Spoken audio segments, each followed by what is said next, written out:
A ver, el ciclo del agua. Seguro que a todo el mundo le suena, ¿no? Es de las primeras cosas que nos enseñan en ciencias en el cole, ese dibujito tan simple. Pero claro, la realidad es muchísimo más, más dinámica y compleja de lo que ese diagrama nos dejaba ver. Para que nos hagamos una idea de lo que estamos hablando, vamos a empezar con un dato que es alucinante.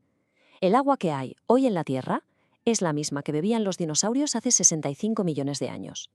Y no es ninguna exageración, para nada. Es un principio básico de cómo funciona nuestro planeta. ¿Y por qué pasa esto? Pues muy sencillo. Por esa regla de oro de la física, la materia no se crea ni se destruye, solo se transforma.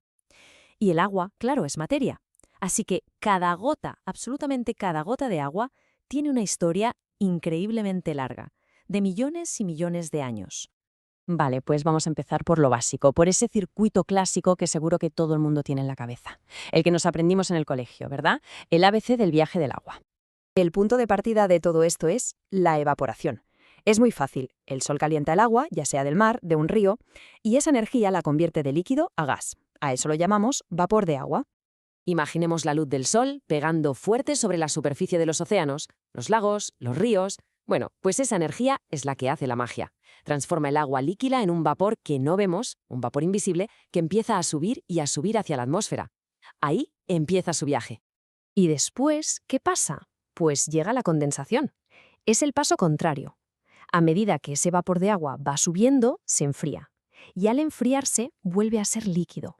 Se agrupa en gotitas minúsculas, que son, ni más ni menos, las nubes. O sea, que a medida que ese vapor va subiendo, la temperatura baja y se condensa. Esas moleculitas de agua se juntan, se agrupan y ¡zas!, forman las nubes que vemos en el cielo. Como decíamos, es justo el proceso inverso a la evaporación. Y para cerrar el círculo, tenemos la precipitación, que no es otra cosa que el agua volviendo a casa, ¿no? Cayendo del cielo a la tierra, ya sea como lluvia, como nieve o incluso como granizo. Llega un punto en que las nubes ya no pueden más, están a tope de agua. Y ahí entra en juego la gravedad, que se encarga del resto. El agua cae. Y así se completa ese ciclo básico que nos contaron. Pero ojo, que esto es solo la punta del iceberg. La historia de verdad es mucho más interesante. Claro, esta es la versión de EGB, por así decirlo. Para meternos de lleno en la realidad del ciclo, en lo que de verdad pasa, vamos a necesitar usar un lenguaje un poquito más técnico. En el mundo científico se habla de dos conceptos clave. Por un lado, los depósitos. Esto es, sencillamente, dónde se guarda el agua. Pensemos en los océanos, los casquetes polares, los acuíferos subterráneos. Y por otro lado están los flujos, que es cómo se mueve el agua de un depósito a otro. La evaporación, el agua que corre por la superficie o la que se filtra bajo tierra. Básicamente, dónde está y cómo se mueve. Y esto nos lleva a la pregunta del millón, claro. Si pensamos en toda el agua que hay en el planeta, ¿dónde está metida la mayor parte? Os adelanto que la respuesta a mí por lo menos me dejó bastante sorprendido. Pues aquí va la primera bomba. Un increíble 97,5% de toda el agua del planeta es salada. Se dice pronto. O sea que para toda la vida en la Tierra que depende del agua dulce, solo nos queda un mísero 2,5%. Vale, entonces la siguiente pregunta es obvia.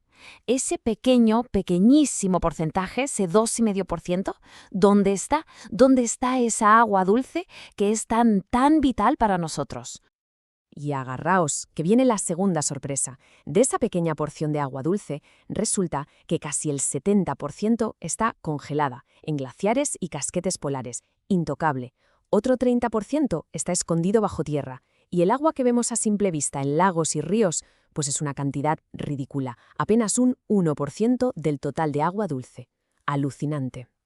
Bueno, ya que tenemos más o menos claro cómo funciona este equilibrio natural, toca hablar de nuestro papel en todo esto. Porque claro, este sistema es finito y nosotros, tenemos mucho que ver. Nuestras acciones, la actividad humana, alteran el ciclo de maneras muy bestias. Por ejemplo, construimos presas que cambian por completo el curso de los ríos. Desviamos cantidades gigantescas de agua para la agricultura. Y no solo eso, también la contaminamos. Y quizá lo más grave es que la usamos a un ritmo mucho más rápido de lo que la naturaleza puede recargar las pilas, por así decirlo. Pero por si todo esto fuera poco, hay una fuerza todavía mayor que está entrando en la ecuación, el calentamiento global, que está sometiendo a todo el ciclo del agua a una presión brutal. La física detrás de esto es bastante sencilla de entender en realidad.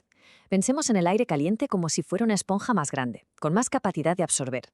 A medida que suben las temperaturas en el planeta, la evaporación se dispara, y la atmósfera puede, digamos que, guardar mucho más vapor de agua. Claro, y esto nos mete en una paradoja muy peligrosa. Por un lado, si la atmósfera está cargada con más vapor de agua, es como tener más combustible para tormentas. El resultado, lluvias mucho más intensas y un mayor riesgo de inundaciones. Pero por otro lado, esas mismas temperaturas tan altas resecan la tierra, haciendo que las sequías sean más duras y más habituales. O sea, el panorama es más inundaciones y más sequías, las dos cosas a la vez. Entonces, llegados a este punto, ¿qué significa todo esto para el futuro? ¿Cómo se supone que vamos a gestionar un ciclo del agua que está cambiando a esta velocidad? Al final, la idea con la que nos tenemos que quedar es esta. El ciclo del agua no es ese dibujo estático que nos aprendimos de memoria, para nada. Es un sistema global, increíblemente complejo, súper sensible y del que depende literalmente toda la vida en la Tierra. Y aquí nos deja esto, con el que es probablemente el mayor desafío de nuestra época. A medida que el ciclo del agua se vuelve más y más extremo, que salta de inundaciones brutales a sequías terribles, la gran pregunta es esa. ¿Cómo vamos a adaptarnos? ¿Cómo vamos a gestionar un futuro que se presenta tan volátil?